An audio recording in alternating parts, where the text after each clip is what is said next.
Hello everyone, welcome back to my channel. This right here is the Samsung Galaxy Yon from 10 years ago. A 10-year-old budget phone which has seen better days. Powered by a single-core ARM v6 processor clocked at 864 MHz, 384 MB of RAM and only 190 MB of storage included on board. It's kind of curious because this phone has more RAM than it does storage. This phone has a 3-inch 240 by 320 TFT screen. Everything else is pretty standard for the time. You got Bluetooth, a potato camera, a removable back which is something you don't see anymore, headphone jack and Wi-Fi. Since this device was a budget phone back in 2011, these specs haven't aged so well, especially the processor and the screen. This phone originally came out with Android 2.3, which is obsolete in 2021. Because of that, I installed a custom recovery and flashed a ROM based on Android KitKat, but risking to look like Android 8. Because porting Android 8 to this phone is pretty much impossible. But anyway, KitKat is still usable in 2021 and it should give you more compatibility with newer apps like Opera Mini, which only support Android 4.1 and up.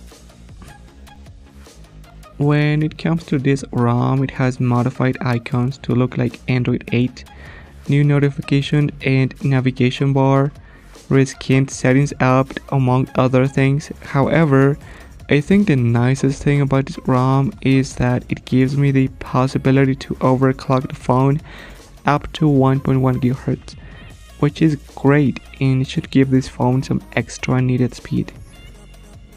First, we'll get the phone things out of here and the generic things you would expect any smartphone to do. Basic calls and messages, well, this one can still do that, no issues there. Also, the GPS still works and you can still use an older version of Google Maps on this phone, which still works well. Let's move on to web browsing. The stock browser that came with this ROM runs okay for Google searches, but because it's an old browser, some pages don't even load, like this Wikipedia page. So because of that, I went with a good old Opera Mini, which offers a better browsing experience. For things like Google, Wikipedia and other light pages, it still works, but with heavier pages like the Apple website, it struggles a lot, though it does somewhat lower the page at the end.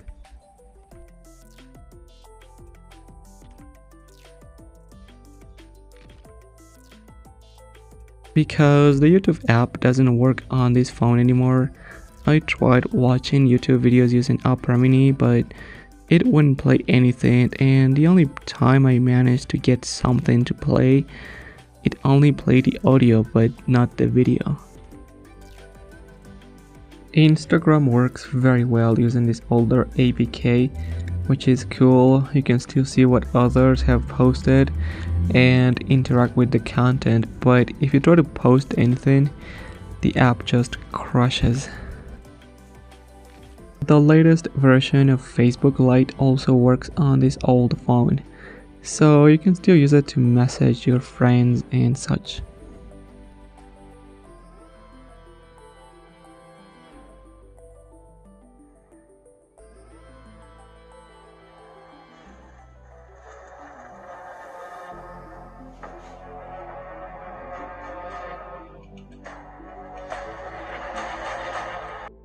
When it comes to gaming, most recent games don't run on this phone anymore, so you have to go and find the APKs for ARM v6 processors.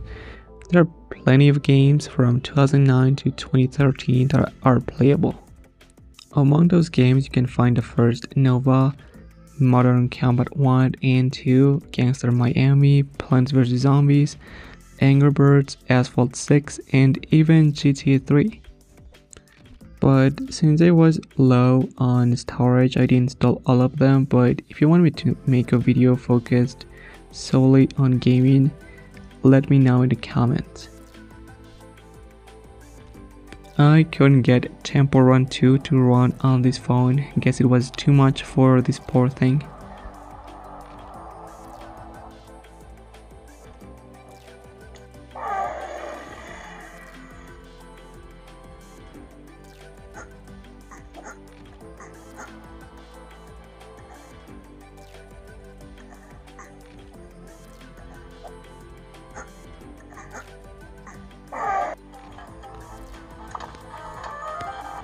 Bad Piggies is a little bit laggy, but for these types of games it doesn't really matter all that much.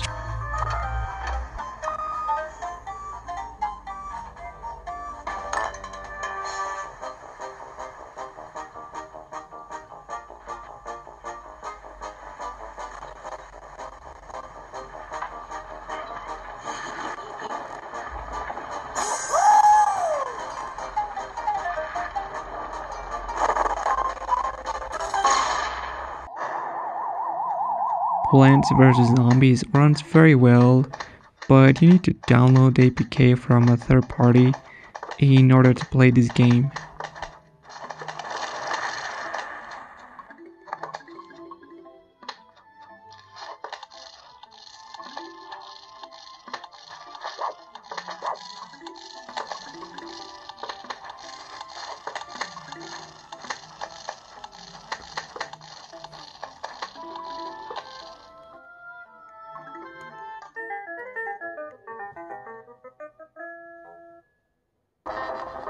Boson X is a little bit laggy, but it's playable.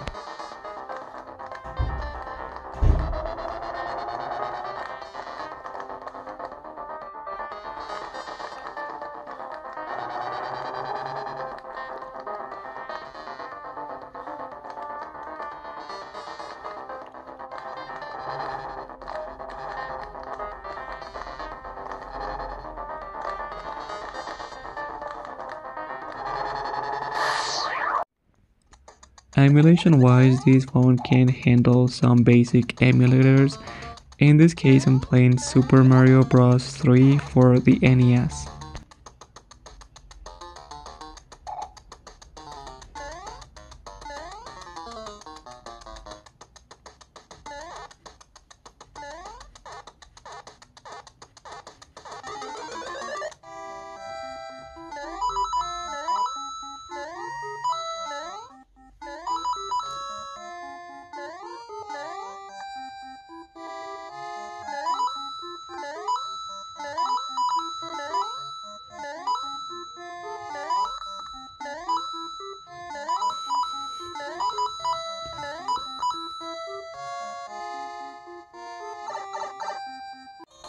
SNES is also pretty good. I'm playing Donkey Kong Country and the game runs smoothly.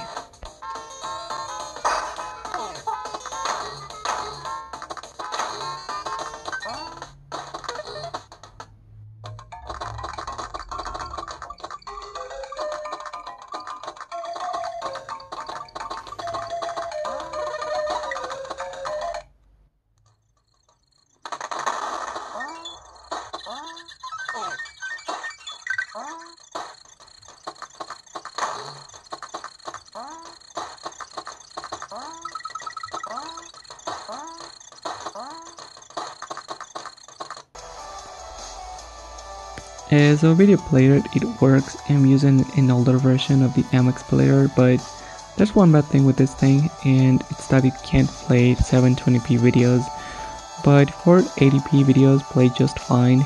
The speaker is okay, it's not that loud, but it does get the job done. The camera on this thing is a 2 megapixel that can record up to 240p videos.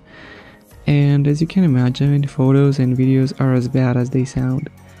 And even a lot of so-called feature phones had much better cameras than this thing. Anyway, I wasn't making pictures with this thing anymore, so let's move on to the conclusion. This phone was low back in 2011, and in 2021 it's even worse. In my case, I never used this phone as my daily driver, and in fact I only got this one in late 2020. But since this phone was really popular back in the day, I remember through other people's experience, and what I remember is people complaining about how slow it was and how they wanted a new phone so bad. But now all I feel about this phone is a little bit of nostalgia. Anyway, we did manage to get some use out of this phone thanks to custom ROMs, and it was fun to play with this phone. So if you have one around and if you're into this, maybe you should try installing a custom ROM. The link for this ROM in particular will be down in the description. Regardless though, thank you guys for watching. If you like this video, please leave a like and subscribe. And I'll see you guys in the next one. Peace out.